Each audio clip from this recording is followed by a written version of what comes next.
You know how every family has that one person who keeps everything together? The one who remembers birthdays, handles bills, comforts everyone when things fall apart? Yeah, that's me. I'm Claire Pierce, the responsible sister. At least, that's what everyone calls me. For years, I thought being responsible meant being strong, selfless, and patient. But I learned, the hard way, that sometimes being the good one just means being the one who gets used the most. It all started about 8 months ago when my sister, Melanie, called me crying in the middle of the night. She said her boyfriend had kicked her out, she had nowhere to go, and she couldn't afford rent. I didn't even think twice. I told her to come over right away. Within hours, she was standing at my doorstep, mascara smeared, suitcase in hand. I hugged her tight and said, "You're safe here. Don't worry about anything." And I meant it. At the time, I was juggling 2 part-time jobs, finishing my teaching degree, and helping mom and dad with their medical bills. But family comes first, right? That's what I'd been taught since childhood. Take care of others no matter what. So I covered Melanie's rent. And not just once. Month after month, I sent $850 straight to her landlord. Every time she promised, "I'll pay you back when I get a stable job." And every time I believed her. I used to tell my best friend Jenna, "Mel's just struggling right now. She'll get back on her feet soon." Jenna would sigh and say, "Claire, you always say that, but when is your turn to get help?" I never had an answer. My parents didn't know the full story. I didn't want to worry them. Dad's health had been declining, and Mom was working double shifts at the diner. I figured if I could carry the weight a little longer, maybe everyone else could rest. But then came Dad's birthday, the day everything started to unravel. The morning was quiet, unusually quiet. I'd planned a small surprise, nothing big, just a homemade cake, some candles, and a few gifts I'd saved up for months to buy. Dad always loved little gestures. Melanie promised she'd come early to help decorate. She texted me, "On my way, just picking something up." That something turned out to be the biggest lie of my life. By noon, she still hadn't arrived. Mom kept glancing at her phone, frowning. Dad sat in his recliner, pretending not to notice. When I finally called, Mel answered giggling. Not crying, not stressed, giggling. I heard music in the background, glasses clinking, laughter. "Mel, where are you?" I asked, trying to keep my voice calm. She hesitated, then said, "Oh, I'm out with some friends. I'll swing by later, okay?" Friends. That word stung. I hung up before I said something I'd regret. Mom noticed my face and asked, "Is she okay?" I forced a smile. "Yeah, she's fine." But inside, I wasn't fine, not even close.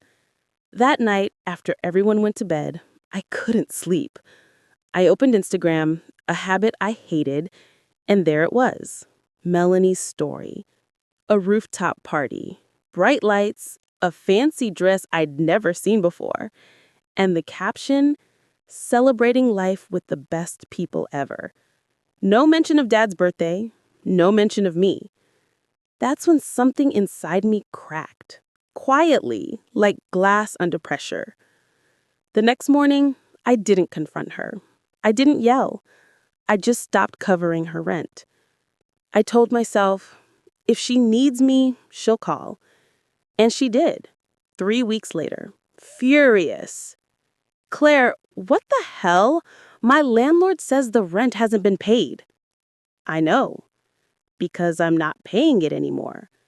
She went silent. Then, with that same voice she used when we were kids and she wanted something, she said, "You don't get it. I'm trying. I just need more time." I almost gave in. Almost.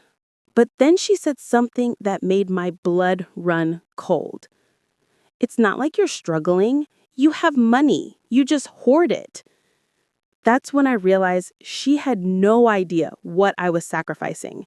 No idea that I'd skipped meals to pay her rent, that I'd put my tuition on hold. I hung up without another word, and that's when everything changed. Weeks passed. Melanie stopped calling. Mom and Dad asked fewer questions. The house grew quiet again. Too quiet. Then one evening, Mom mentioned something that didn't sit right with me. "Your sister said she's moving into a new apartment. She said you helped her again. That's so kind of you, sweetheart." My heart stopped. "Wait, she told you that?" Mom smiled. "Yes, she said you've been amazing, always looking out for her." I didn't know what to say. Melanie was lying. Again. But why? What was she hiding this time? That night, curiosity got the better of me. I logged into my banking app to check past transactions. Every rent payment I'd sent to her landlord had gone through, but the account name wasn't the same as before. It wasn't the landlord's name. It was her ex-boyfriend's. I sat there frozen. For 8 months, I hadn't been paying her rent. I'd been paying him. I called the number tied to those transactions.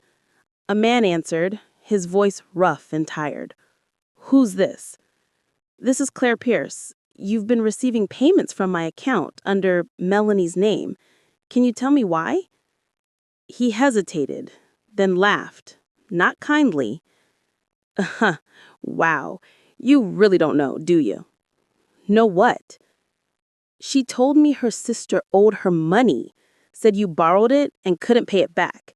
She said you were broke." My stomach dropped. "She what?" "Yeah, she said you were struggling, so I agreed to help. But she asked me to send the payments to my account first so her landlord wouldn't suspect anything." I couldn't breathe. The room started spinning. I whispered, "Thank you," and hung up. Then I sat there in the dark, tears streaming down my face, realizing I'd been played by my own sister. I didn't confront her right away. I wanted proof. So I started digging, old messages, receipts, screenshots. The more I found, the worse it got. She'd been lying to Mom, to Dad, to me, about everything. The job she claimed she'd lost, the emergencies she needed money for, even her therapy sessions. All fake. It wasn't about survival anymore. It was about manipulation. And I was her easiest target. For the first time in my life, I decided to stop being the responsible sister. I was going to be the one who finally asked why. So I called her. Straight to voicemail. I texted, no reply. 2 days later, she posted another story. A picture of her and Mom at lunch, smiling, laughing. Caption, "Family first." That's when I knew something bigger was going on. Because Mom didn't even like that restaurant, and I hadn't been invited. The next day, I went to visit Mom and Dad. They seemed distant, not angry, but off. Mom wouldn't meet my eyes. Dad kept fiddling with his coffee mug. Finally, Mom said, "Claire, honey, is everything okay between you and your sister?" I froze. "Why do you ask?" "Because Melanie told us you've been acting strange, that you accused her of stealing. Is that true?" My heart sunk. She'd gotten to them first. "Mom, that's not what happened." "Sweetheart, I know you've been under stress, but you need to stop blaming your sister. She told us everything." "Everything?" I whispered. "What exactly did she tell you?" But before Mom could answer, Melanie walked in, smiling, calm, as if she'd been waiting for this moment. "Hey, sis," she said sweetly. "We need to talk." She stood there in the doorway, calm as ever, holding a cup of coffee like she'd just walked in for a casual visit. But her eyes were cold, calculated.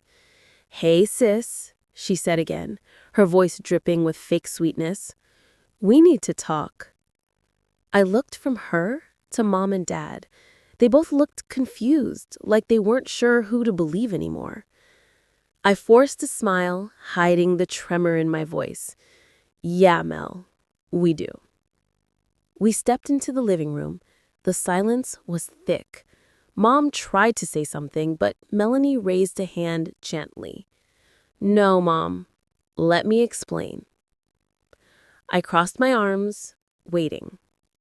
She started with that soft, trembling tone she always used to get sympathy. "Claire's been going through some stuff. She's stressed, overworked, and I think she's starting to imagine things. She accused me of stealing, of lying, and I just didn't know how to handle it." Mom gasped softly. Dad looked down. I clenched my jaw. "Imagine things?" I repeated. "So I imagined sending you rent money for 8 months?" Melanie smiled, not breaking character. "You offered to help me, remember? I never asked. You were just being kind." That was it. The manipulation right in front of our parents. But I'd come prepared. I reached into my bag and pulled out a folder. Receipts, bank statements, screenshots, everything. I placed it on the table. I said, my voice steady now. "Here, read for yourself." Dad picked up the papers, his brow furrowing as he scanned through them. Mom leaned over, confused. "What is this?" she asked softly. I said nothing. I just waited. When Dad reached the last page, the transfer history with Melanie's ex's name on it, his face went pale. "Melanie," he said slowly, "why would your sister's money go to your ex-boyfriend?" Melanie froze. Just for a second, but I saw it, that flicker of panic in her eyes. "Dad, it's complicated," she stammered. "He was helping me. I didn't want to bother Claire with details." "Details?" I snapped. "You stole from me, Mel. You used me. You made me pay him while you lied to my face." Mom's eyes filled with tears. "Melanie, please tell me this isn't true." But Melanie stayed silent. And in that silence, everything shattered. For the first time in years, my parents looked at her not as the baby sister, but as the stranger she'd become. Dad set the papers down, his hands trembling. He said, "I raised you both, to be honest. How could you do this to your sister?" Melanie's lip quivered. Then she turned her anger toward me. "Oh, don't pretend you're perfect, Claire. You've always had to be the favorite, the smart one, the good one, the responsible one.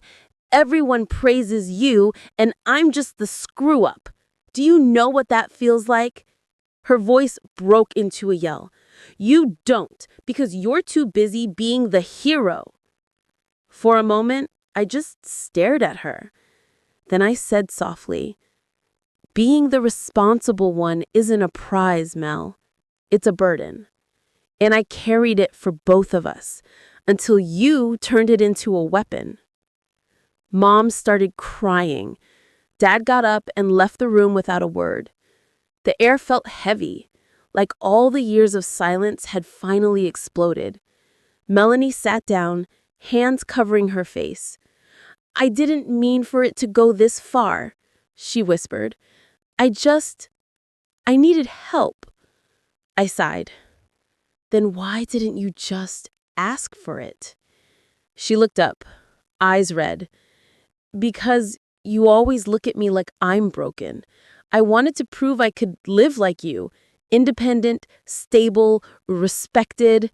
But when I couldn't, I lied. And once I started, I couldn't stop." For the first time in months, her voice sounded real, not rehearsed, Not manipulative, just tired. Later that night, after the storm of arguments and tears had passed, I sat outside on the porch. The wind was cold, and the house behind me was silent. Mom had gone to bed early, Dad hadn't spoken since he left the room, and Melanie, she'd packed a small bag and said she needed space. I didn't stop her. When her car disappeared down the road, I finally let the tears fall. Not just for the money, not even for the betrayal, but for the sister I thought I knew, the one who used to braid my hair and make me laugh when I cried. That version of her was gone. The next morning, I found a note on the kitchen counter. It was from Mom. "Claire, please don't blame yourself. You did everything right. Sometimes love blinds us, even when we mean well. Give her time." I folded the note and slipped it into my pocket. I wasn't sure if time could fix this, but I hoped maybe, someday, understanding could. 2 months later. Life moved on, slowly. Dad's health improved. Mom started smiling again. And me? I focused on finishing my degree, rebuilding the savings I'd lost. I thought I'd close that chapter for good, until one evening I got a text from Melanie. "Hey, I'm sorry." Just that. 2 words. No excuses, no lies. I didn't respond right away.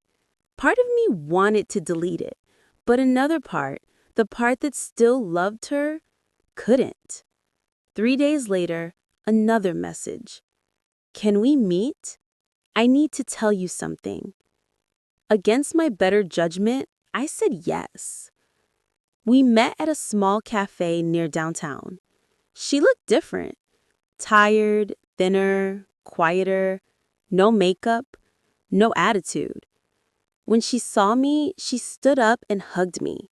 Not tight, not desperate, just long enough to feel real.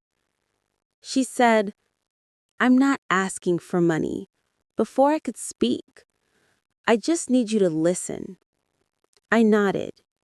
She took a deep breath. After everything that happened, I found out something about Dad. My stomach tightened. What about him? She took out a loan, a big one, years ago, to help with your tuition and my rent when I first moved out. But he never told you. He didn't want you to know he was struggling. He just said it was all covered so you could focus on school. I frowned. That doesn't make sense. He told me he used savings. She shook her head. There were no savings. He sold the boat, the old car, and borrowed against the house. I stared at her, speechless. All this time, I thought I was the one holding everything together, but it was Dad, quietly carrying more than any of us realized. "He did it for us," she whispered, "and I made it worse. I'm sorry, Claire. I really am." For the first time, I believed her. Not because she was crying, but because she wasn't asking for anything. I reached across the table, took her hand, and said, "You can't undo the past, Mel, but you can change what happens next." She nodded. "I'm trying. I got a job at a shelter. It's not much, but it's something. I'm learning to live within my limits." I smiled faintly. That's a start. We sat there for a long time, not saying much, just sipping coffee, letting the silence heal what words couldn't. 3 weeks later, Dad passed away, quietly, peacefully, in his sleep. The day after the funeral, I found a small envelope in his drawer addressed to me and Melanie. Inside was a letter written in his shaky handwriting. My girls, I know life hasn't been easy for either of you, but don't let money or mistakes destroy what love built. I made choices to protect you both. Maybe not perfect ones, but from love. Take care of your mother. Take care of each other. Love, Dad. I read it aloud, and by the time I finished, Melanie was sobbing. We sat on the floor, holding each other, realizing that Dad's last wish wasn't for apologies or explanations. It was for peace. Months have passed since then. Melanie still struggles sometimes, but she's different now. Humbled, grateful, human. We're not the perfect sisters people think we are, but maybe that's okay. Maybe being responsible doesn't mean carrying everyone's weight. It means knowing when to let go. Now, when I think of those 8 months of rent payments, I don't feel anger anymore. I feel relief. Because those mistakes, that pain, forced all of us to face the truth. You can't save people who don't want to be saved, but you can love them from a distance and still wish them peace. I still visit Dad's grave every Sunday. I tell him what's new, how Mom's doing, how Melanie's trying, and sometimes I swear I can almost hear him say, "You did good, kid." I used to think being responsible meant never breaking down. Now I know it means learning when to stop holding everything together.